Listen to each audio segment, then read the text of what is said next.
Welcome to Influential Entrepreneurs, bringing you interviews with elite business leaders and experts, sharing tips and strategies for elevating your business to the next level. Here's your host, Mike Saunders. Hello and welcome to this episode of Influential Entrepreneurs. This is Mike Saunders, the Authority Positioning Coach. Today we have with us Mila Grigg, who's the CEO of MODA Image and Brand Consulting. Mila, welcome to the program. Thank you for having me. You are welcome. I am excited to talk with you, learn from you, and talk about your recently released book, but give us a little bit of your background and your entrepreneurial journey. What led you into the world of brand consulting? Yeah, thank you so much. Well, really, it's been 20 years of ups and downs and figuring out what I actually do. I think that's the story of most entrepreneurs. Yeah. Really started in NASCAR. Worked in NASCAR, knew nothing, was a big nobody, and had no experience really, but learned how brand actually works for a sport that, they understood branding really before so many other people did. In every way. And I learned brand and the value of it and the value of personal and professional brand. And then truly, Mike, I wish I could tell you that I had this amazing plan and that I'm the most brilliant human ever. And I figured I'd be here in 20 plus years later. It just, one thing after another, and realized my gifting was branding and for individuals seeing what they were doing wrong pretty quickly. And then it just grew from coaching to corporate consulting, to marketing and brand consulting for companies, and doing all of that at the same time together. So really just a one foot in front of the other type of story. Yeah, I think that's a really interesting point. We could probably sit there and talk for about an hour and a half on that one statement, because isn't that the reality of true business success? I feel like we need to, begin with the end in mind, as we've learned from our teachers in the past, that kind of a concept. So begin with why, begin with the end in mind, have that goal. But guess what? Just like the lean startup Eric Ries book talking about MVP, minimum viable product, get going, put that first foot in front of the other, take the knowledge you have right now, and then iterate and learn and polish up. And Tony Robbins speaks about constant and never ending improvement, kanai. So you're always watching for opportunities to not, stop this and quit, but pivot a little here. And so I think that's kind of what you just described, where it's like I started here, got, learned my chops and learned branding in NASCAR. Cool. Then I started working with here. Then a client approached me and they needed this, but it's all in the realm of serving, giving, value, branding, image, and it all ties together. Absolutely. I've actually mentioned Kanai in the book several times. Oh, wow. Big believer. Oh, yeah. Believer in it, and truly makes me feel better because I fail a ton, and I'll improve just a little a day and feel better about myself. But I always love these little fun little state sayings that we know from years past, like knowledge is power, and people are like, yeah, no, it's not. Knowledge is potential power, right? But I always like to do this too. Like when I do webinars or groups, I'm like, okay, hey, who can finish this statement? You either win or you, and they're like, lose, and I'm like, no, learn. You either win or you learn, because some people would call this failure, air quotes, like, oh, I didn't get that thing. No, it's not a failure. You either won, okay, good, but maybe you should put a pin in that and polish up and learn from that win and go, how can I do it bigger, better, faster, stronger, whatever. But then if you maybe didn't hit the mark, you learn from it. You didn't lose. It's not win or lose. So I think that's such a huge mindset too, and that kind of ties into, even probably the genesis of the book that you just came out with, Forged by Fire. So talk a little bit about what led you to think at some point, you know what, maybe I've been forged by fire. Maybe I need to write this book. So tell me about that. Yeah, absolutely. So really the book is the same concept of building personal brand. The Forged by Fire part is really just a bit of my story and walking through an insane personal trial. All the while trying to build brand in the business community in Nashville and in Tennessee, and then, across the United States, while going through something that was really tough. And so how did I build the brand out of that? And then really the book is a brand Bible. I am a big fan of Maxwell, Robbins, Vaynerchuk's of the world. And in the book, I recommend all of them at different points. But this book was, the goal of this was, you can go get a great leadership book from Maxwell, you can read Jack Welch book, whatever it is, Simon Sinek, etc. But this book brings all of that together, and it allows you to see all the various components of building personal brand, and then going, That's the piece that I'm not very good at. I might be a good communicator, but I might not be a great presenter, or I might have a great image, but I have no emotional intelligence at all. Yeah. And allow you to see the pieces that you're not actually doing. And, one of those pieces is eventually going to stop you. I've met a lot of really smart people who aren't where they need to be based upon experience and even passion. And it kills me when people aren't given opportunities because they can, they make mistakes they don't even know they're making. So this book is how do you build your brand? How do you share your value? How do you get to where you really want to go by not making these mistakes and sometimes silly ones that really are stopping you? Yeah. So when we talk about branding, and personal and professional brand, I wonder if people think, oh, well, I work for this company and I don't need personal branding, or I own this company, I'm an entrepreneur, so I don't need personal branding, I need professional branding. But in reality, aren't there a lot of overlap between the two, and one feeds the other, and really it's not just an island of in and of itself? Yeah, absolutely. I think you're exactly right. People used to think that you had to have a professional brand, but the funny part is humans work with humans, and people work with people they like. And I think that social media really made it so we had to share all of ourselves. We just had to learn how to tell a story better in the right way at the right time, and understand with the other person, what part of us does the other person need to hear at any certain time. So I'm often asked this question, in particular from those right out of school. I had someone recently say, I'm really fun and I like to joke around, and, I do have fun on the weekends. I feel like I can't talk about that at work. And I'm like, well, for sure you can't talk about that to some people. Yeah. Right? You have to share pieces of yourself they need. So those two must be wed. Authenticity is, the word of the century. I think all of us just want to throw it away at this point, but we need to share all of us. And even it's really funny working with people in financial firms and even realtors. Showing all of yourself, and those who do it are trusted more. And I think Harvard and Stanford and everyone else can back us up on that. Yeah. So how about this one? Real is rare. So like authenticity, transparency, and we hear that a lot. Real is rare.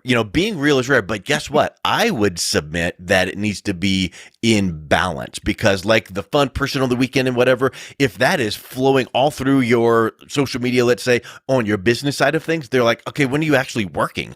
And that's a little too much. And if you're only business 110% of the time, then it's like, man, are you a robot? So I think that it needs to be kind of like just a little bit of flavor here and there, because if you have too much flavor, then it's like overwhelming. Just like you put a little salt on your food, that's good. It makes it taste good. You dump the whole, bottle of salt on there, and it's like, wow, that's way too much. 100%. Yeah. Most people don't know how to tell a story. And even more than that, most people don't know how to share the right one at the right time. So having those stories ready, giving people an idea of what you think they need to hear is so, so, so important. But most people don't. So where do you start? So if someone is a business owner / entrepreneur, and they're going, okay, branding, got it. I know I don't want to spend billions of dollars on a typical branding campaign, like the one like NASCAR. That's a branding campaign. That's not a direct response campaign. It's like logo but a typical entrepreneur, they need to have their personal brand, their professional brand, amplifying their story. If they have not done that work, where do they start?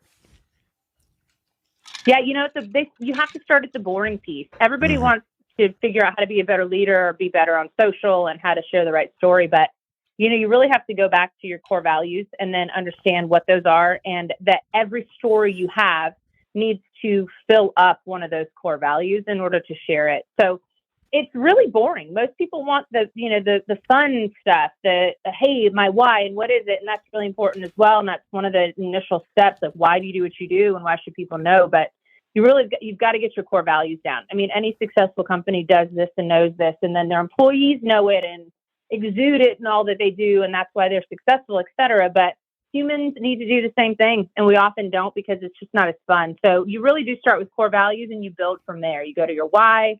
You get your story straight. You put them behind each one of the values. For instance, I'm the best entrepreneur in the world, and I'm smarter than you, Mike, and I know everything, right? I can't say those things. You can't walk into a meeting and say I'm the smartest person in the room, but you need to have those stories behind your values in order to share those things in a way where you're not selling and being, even a jerk in meetings. So that's the piece that you have to start with, even though it's to some and to many, in fact, it's not the most fun, but it's the most important.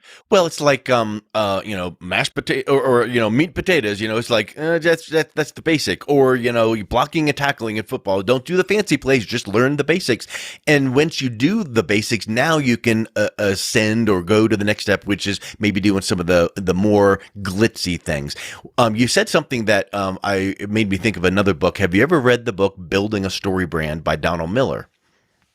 Yeah, several times. Yeah. So, hero and guide. So, most people they want someone to guide them to be the hero. But most, let's say entrepreneurs, consultants, whatever, they want to be the rock star hero to go, look at me, I'm the best. Well, you might want to be seen that way, but you can't be the one saying that. So you need to be that guide in the background, kind of, guiding those people, building your story so that it empowers other people to succeed. And then the byproduct is it's all of a sudden it's like, oh, well, you're the one that helped me get there. So being that guide helps your other people be that story. So or the hero of the story. So now once you figure out those values, the boring values, but they're really powerful, that kind of leads you to where's my purpose? Where am I heading? So then what are some of the things, the tactics that you could be doing to kind of go, okay, maybe my story is this and this, I could polish it up, but how do I know how to say it, where to insert it, what snippet? Because I can't tell my full on 10-minute story every time someone says, how's it going? Yeah, exactly. I mean, I think at the beginning, you really have to understand where you currently stand. I think many of my clients and people I've worked with think that they're leaders or think they're seen in a good light or that people are following them because they want to. I often find that's not the case. And sometimes at work, my job is to actually tell someone, nobody likes you, but we're going to fix that because you're likable. You're just not letting people see inside. So doing a brand audit of yourself, just like a company does a great brand audit, same thing for a person. Where do people really stand? Where do they see you? And what do you need to fix? And what don't you need to fix? But that's really where you start. And then really trying to understand storytelling and brand is not something made up. I mean, I do like Donald Miller's book.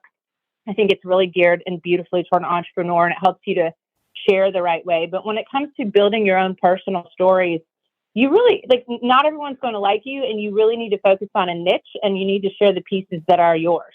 Yeah. I mean, for me, I have 4 stepkids, 2 kids, my heritage is Serbian, I speak several languages, right? I have all of these stories. I often talk about my grandfather who was concentration camps, and right, I have a bunch of stories that define me and my heritage, and I share them when necessary. And I don't always tell people I'm a mom. I don't always, there are different people need to hear different things. Most people aren't watching for those cues. And even in networking groups, I'll sit there and go, oh God, you're making everyone else just want to run away from you. Why are you doing that? Don't do that. And it kills me for those people because they just haven't discerned yet that, the gift of being able to read or trying to be self-aware, which is why EI is so important. So I'd say, look, if you can build one skill, build emotional intelligence. Yeah. Which underneath that falls self-awareness. Agreed. And I think that when we think of branding, personal/professional branding, because we've talked about how they overlap, right? You need to be confident in your own self personally so that it comes out professionally. So we know that. But I think a lot of people think storytelling or branding is bragging. And that's a part of one of your chapters. I'm looking at the table of contents on Amazon here, and your book looks fabulous. Part 4, one of the points is storytelling isn't bragging. Tell us a little bit about what your view is on that. Yeah, I have been in companies where I've watched people get missed for opportunity they deserve time and time again, as well as in companies where I've watched people not get hired that should have. Yeah. Simply because they can't tell you or share with you their gifting. People were really caught flat-footed during COVID as well. LinkedIn was something that I think many, especially in certain generations, said this is not important. And it became the most important thing. How else are you going to network other than online? So it really did ruin and stop some people from getting to where they wanted to be, and it made a longer road. So it's not bragging. If you don't share your story, who else will? You just need to do it by storytelling. I think the bragging piece, most of our clients have always said, I can't tell that person that. That will look like I'm trying to be better than. I'm like, but you do have a gift. And that gift is better than that person's gift. And we all have a gift that everyone else doesn't have. And in order for you to grow it and hone it and be seen for it and get paid for it. Yeah. For those who are financially minded, you're like, hey, I just need to make more money. Great. Know your gifting, build the stories behind it, and then don't be afraid to share, in particular online. And I'm a LinkedIn pusher. So, do it on LinkedIn and, make it easy. Yeah. And here's the other thing. Let's tie it all back into one of the points we made earlier in our conversation. Constant and never-ending improvement. You do a lot of work. Yeah. You put your nose to the grindstone. You get that story polished up. You know when to insert it here, there, and the other. And you're not doing it in a bragging way. But then guess what? Do you now check it off and go, done with that? Nope. You always kind of iterate and reiterate and polish up and repolish to go, okay, is this? Oh, now maybe my story needs to be presented this way for this group. Not that it's a different story. It's just, just a way of presenting it. So you never arrive. Yeah, never. And I think some people miss the best parts of their story are the hardest pieces and the biggest failures. I mean, the beginning of my book is all about a great failure by my husband and how that affected our lives and our family, et cetera. And so I think sometimes we often in this world, we tend to shy away from those hard pieces. I certainly don't, and I probably would have if I hadn't been, in the middle of an absolutely insane fire that I had no control over, and it was shared, and it just was what it was. So that really made me realize people come to me now for those moments. If you're going through a hard time, I'm your friend. I'm your woman. I'll get in the mud with you, and I don't care what you've done. I'm a big accountability person, but I'll get in the mud, and I think that everybody has to share the hardest part of their story at some point, even on a really high level, because people are, again, like you said earlier, I think a lot of us believe we have to be robots and we can only look pretty. That's not the case. That's not the case. And so know your gifting and then share your story, and people will come to you for your gift. And it's amazing how it grows. It sounds really cheesy, but it's just wild how it grows. If people know why they need to come to you, they come to you. Yep. And polarizing your audience can be a good thing. Like if you know that you are this and your target audience needs to be attracted to that, then talk about it. Now, that doesn't mean exclude and deride the other side of your target audience, but don't be afraid to stand up for what you stand for because, well, I'm going to, alienate this side of the audience. Maybe that side of the audience needs to be alienated, and not in a bad way or, some of the socially whatever ways. It's just kind of like maybe you failed. Maybe you made a bad business decision and your business went under, but now I'm rebuilding, and come alongside me right now as I rebuild my second business, learning from my mistakes. I'm going to tell you what mistakes I made, how I've overcome them, and in my new business. And now all of a sudden, maybe you've polarized one side of the audience that goes, oh, well, I don't want to associate people that have failed. Well, why? So I think that that's one thing that I'm hearing you say over and over is be real, be authentic. Real is rare. And when you know that about yourself and you know how to communicate that, A, you're operating in your best self anyway, but B, you're going to attract the right people to you to help serve. Yeah. I mean, I think I realized, in and around 2009 when everything started for me, not everyone's going to like you, and that's okay. It's all right. Yep. If Winston Churchill had social media account back in the day, he wouldn't have been fully liked either. I mean, can you imagine polarizing? And yeah, it is what it is. I think most people shy away just because they think they have to be liked, and that's painful. You don't have to be liked. It just is what it is sometimes. Yep. Exactly. Well, listen, Mila, it's been great chatting with you. Love to get people to find out about your book. So what's the best way they can reach out, connect with you, and pick up a copy of your book? Mike, I'm so grateful. The website's great. It has everything on there. So MODAimageconsulting.com is the best way. And of course, I'm all over social. But I appreciate you. This is so much fun. You are welcome. Thank you so much for coming on. You've been listening to Influential Entrepreneurs with Mike Saunders. To learn more about the resources mentioned on today's show or listen to past episodes, visit www.influentialentrepreneurssradio.com.